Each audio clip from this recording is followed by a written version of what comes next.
untuk dibaptisan. Sehubungan dengan baptisan itu, 1 Petrus 3 ayat 21 berkata, juga kamu sekarang diselamatkan oleh kiasannya. Kiasan adalah lambang, yaitu baptisan melalui baptisan air. Baptisan air itu bukan untuk membersihkan kenajisan jasmani.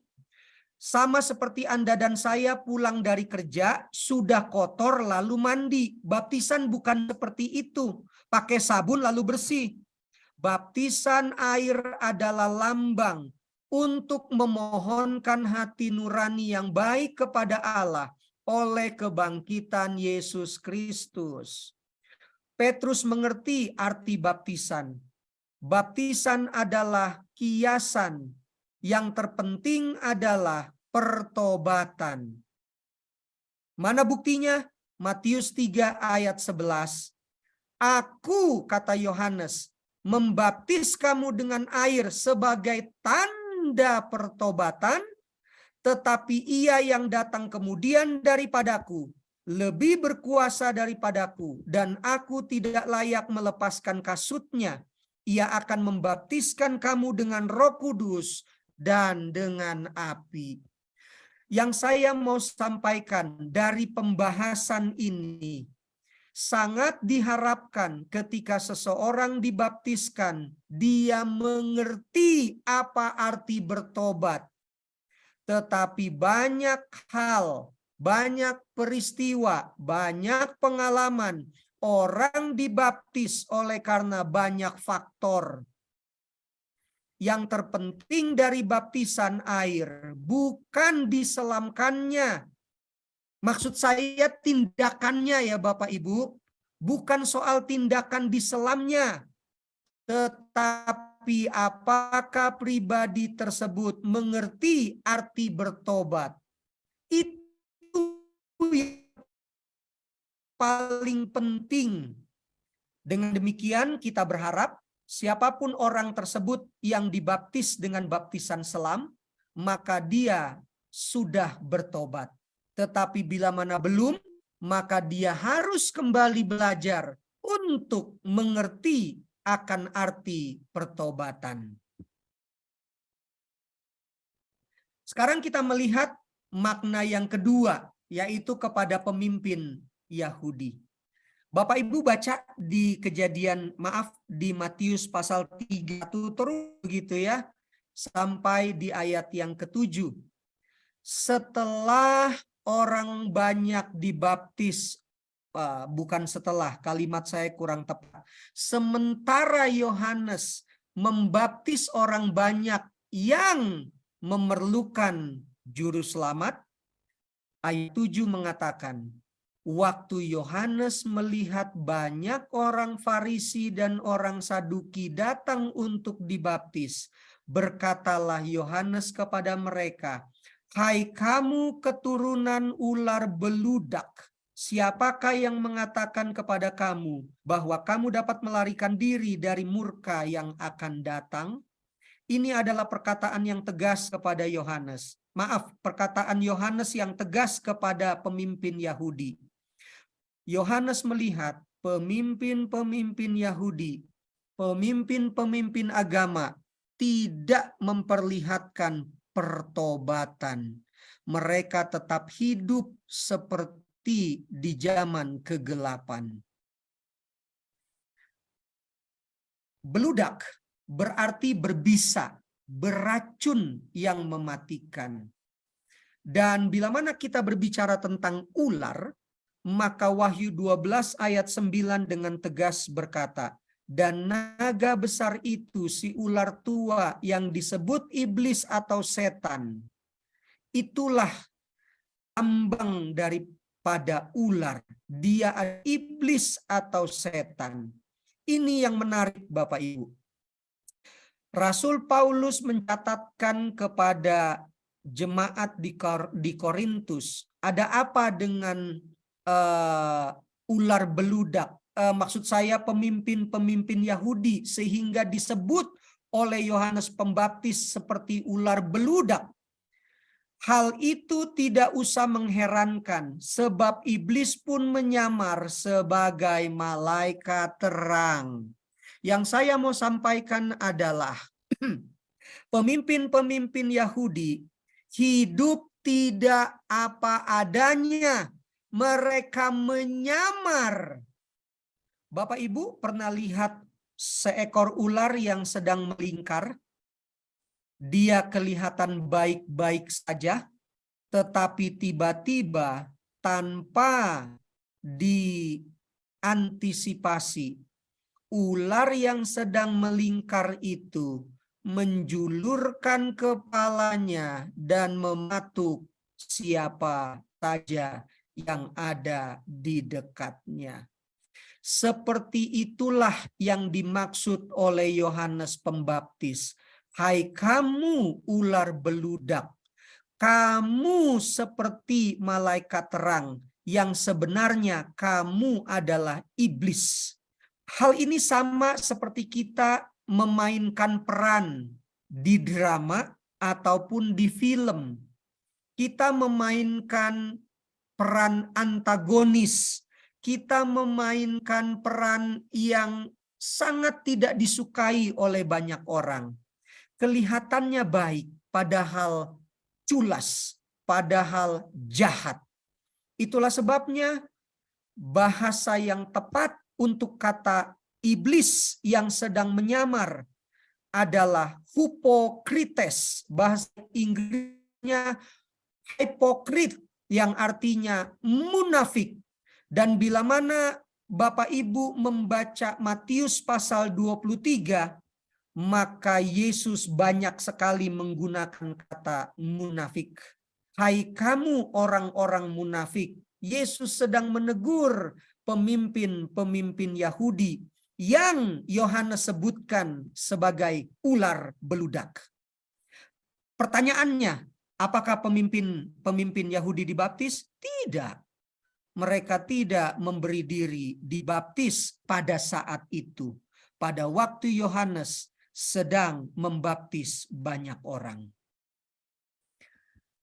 Ayat 11, Matius 3 ayat 11 berkata, Aku membaptis kamu dengan air sebagai tanda pertobatan, tetapi ia yang datang kemudian. Bapak Ibu lihat baik-baik kata ia yang datang kemudian. Di ayat 13, Yesus muncul di tepi sungai Yordan ketika Yohanes sedang membaptiskan. Kita tahu ceritanya, bagaimana Yesus turun ke dalam air di sungai Yordan dan meminta Yohanes membaptiskannya. Ini menjadi menarik. Kenapa menarik? Yohanes mundur beberapa langkah karena dia terkejut bagaimana seorang juru selamat yang tidak berdosa itu meminta dibaptiskan, sementara syarat daripada baptisan adalah pertobatan. Pertobatan sangat erat hubungannya dengan adanya dosa. Dosa itu mau ditinggalkan, itulah arti bertobat. Sementara Yesus, Ibrani 4 ayat 15 mengatakan dengan tegas, Yesus tidak berbuat dosa. Jadi Yesus tidak pantas bukan tidak pantas, Yesus tidak perlu untuk dibaptiskan, karena arti baptisan adalah tanda pertobatan. Ini menjadi hal yang menarik. Bapak Ibu, baptisan Yesus bukanlah baptisan orang berdosa. Ketika Yesus mendengar pertanyaan Yohanes, seharusnya akulah yang dibaptis olehmu, bukan aku yang membaptis engkau. Yesus berkata, biarlah hal itu terjadi, karena demikianlah sepatutnya kita menggenapkan seluruh kehendak Allah. Dan Yohanes pun menurutinya. Perkataan Yesus itu mempunyai dua penekanan. Yang pertama, Yesus memberikan teladan. Saya sudah katakan tadi, Yesus tidak berdosa. Dia tidak perlu dibaptis. hanya orang berdosa yang perlu dibaptis. Yesus menyamakan dirinya dengan orang berdosa. Yesus mengambil langkah yang seharusnya diambil oleh orang berdosa. Yesus memberi diri dibaptis yang seharusnya kita lakukan. Inilah teladan sejati. Dan yang kedua, kenapa Yesus dibaptiskan? Yesus memerlukan sebuah penguatan untuk tugas keselamatan. Matius 3 ayat 16 dan 17 mengatakan, sesudah dibaptis, Yesus segera keluar dari air, dan pada waktu itu juga langit terbuka dan Yesus melihat Roh Allah, Roh Kudus, seperti burung merpati turun ke atasnya. Lalu terdengarlah suara dari sorga yang mengatakan, inilah anakku yang kukasihi, kepadanya lah aku berkenan. Yesus di usianya yang ke-30 tahun, dia dibaptiskan. Bukan oleh karena berdosa, tetapi dia memberikan teladan. Dan Yesus membutuhkan Roh Kudus yang akan menemaninya, memberi kekuatan di dalam menjalani tugas keselamatan yang akan dilakukannya. Kita tahu selama 3 tahun di atas muka bumi ini, usia 31, 32, dan 33. Yesus selama 3 tahun lamanya bekerja siang malam menyampaikan kabar keselamatan. Itulah sebabnya Yesus membutuhkan Roh Kudus untuk bersama-sama dengan dia, menguatkan dia setiap waktu. Pada saat yang bersamaan, ketika Roh Kudus dalam bentuk burung merpati turun ke atas kepala Yesus, inilah yang dimaknai dengan baptisan Roh Kudus. Apa itu? Kisah Para Rasul 1 ayat 5 menyebutkan, sebab Yohanes membaptis dengan air, tetapi tidak lama lagi kamu akan dibaptis dengan Roh Kudus. Apa penjelasan daripada kisah 1 ayat 5? Setelah baptisan air, maka sangat diharapkan Roh Kudus yang akan memainkan perannya atas orang yang dibaptiskan itu. Bapak Ibu, mari kita flashback sedikit ke belakang. Saya tidak tahu tahun berapa Anda dibaptis. Saya tidak tahu usia berapa Anda dibaptis. Tetapi mari kita masing-masing flashback ke belakang. Setelah Anda dibaptis, Anda semakin baik atau Anda sama saja seperti sebelum dibaptis? Inilah yang dimaksud dengan baptisan Roh Kudus.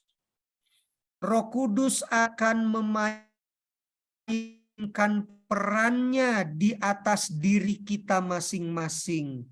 Kita meminta supaya Roh Kudus yang akan terus menuntun kehidupan kita. Inilah yang dimaksud dengan baptisan Roh Kudus. Yohanes 14 ayat 16 mengatakan, Roh Kudus adalah penolong untuk kita setelah dibaptiskan. Roh Kuduslah yang akan menolong kita, menyertai kita, memasuki hari-hari setelah kita dibaptiskan. Yohanes 16 dengan tegas mengatakan, Roh Kudus akan menuntun kita ke dalam seluruh kebenaran. Roh Kuduslah yang akan terus mengingatkan kepada kita apa yang kita sudah pelajari. Roh Kuduslah yang akan menuntun kita mengenal tentang kehidupan Yesus, dan hidup kita menjadi serupa dengan hidup Yesus Kristus. Matius 3 ayat 11 tadi mengatakan, kamu akan dibaptis oleh Roh Kudus dan dengan api. Saya mau bertanya kepada Bapak Ibu, apakah Bapak Ibu pernah melihat ada orang dibaptis dengan api? Yang ada hangus Bapak Ibu. Jadi kalimat dibaptis dengan Roh Kudus dan dengan api itu mempunyai makna. Roh Kudus adalah salah satu pribadi kealahan. Dan Ulangan 4 ayat 24 dan Ibrani 12 ayat 29 mengatakan, sebab Tuhan Allahmu adalah api yang menghanguskan, Allah yang cemburu. Jadi maksud ketika Yohanes Pembaptis berkata, akan tiba saatnya kamu dibaptis dengan Roh Kudus dan dengan api, kalau saya gunakan bahasa yang lebih tepat, kamu akan dibaptis dengan Roh Kudus yang adalah api yang menghanguskan. Dan memang Roh Kudus adalah pribadi ketiga dari kealahan, dan kealahan adalah api yang menghanguskan. Jadi ketika berbicara tentang dan dengan api, itu bukan berbicara tentang baptisan dengan api, tetapi itu menjelaskan tentang Roh Kudus yang adalah pribadi ketiga kealahan, yang adalah api yang menghanguskan. Begitu Bapak Ibu. Jadi sampai hari ini kita tidak pernah mendapati catatan pun di Alkitab maupun buku-buku yang lain bahwa ada baptisan dengan api. Jadi dan dengan api adalah penjelasan kepada keberadaan kealahan, dan Allah kita, Tuhan kita adalah api yang menghanguskan. Itulah sebabnya sebagai penutup pada malam hari ini, apakah Anda sudah dibaptis air? Puji Tuhan. Tapi yang terpenting adalah sesudah kita dibaptiskan, apakah kita menghasilkan buah-buah yang sesuai dengan pertobatan? Itu yang menjadi penting. Bukan berapa kali dibaptiskan. Saya tutup dengan banyak pengalaman sebagai gembala dulu. Dalam arti saya masih memegang jemaat di Conference Jawa Barat. Ada banyak jemaat saya yang membaptisan ulang. Saya baca Alkitab, saya baca peraturan jemaat, dan saya menyimpulkan tidak perlu baptisan ulang. Kalaupun orang itu ingin dibaptis ulang, itu kerinduannya. Tetapi jangan pernah dibujuk untuk baptis ulang. Yang terpenting adalah pekerjaan Roh Kudus. Baptisan Roh menghasilkan buah kehidupan, praktek-praktek kehidupan yang sesuai dengan pertobatan. Itulah sebabnya, bila mana saya mengingat pengalaman selama menjadi gembala, mungkin hanya 1 atau 2 orang saja yang saya turuti keinginannya untuk baptis ulang. Karena ketika mereka meminta untuk baptis ulang, saya memberikan pemahaman. Saya katakan, untuk apa? 1000 kali pun Bapak Ibu dibaptis, kalau tidak bertobat, nggak ada maknanya apa-apa. Yang terpenting dari baptisan adalah pertobatan. Kita hidup seperti Yesus dengan tuntunan Roh Kudus setelah baptisan air. Itulah sebabnya judul pada malam hari ini, baptisan versus pertobatan. Terima kasih. Tuhan memberkati.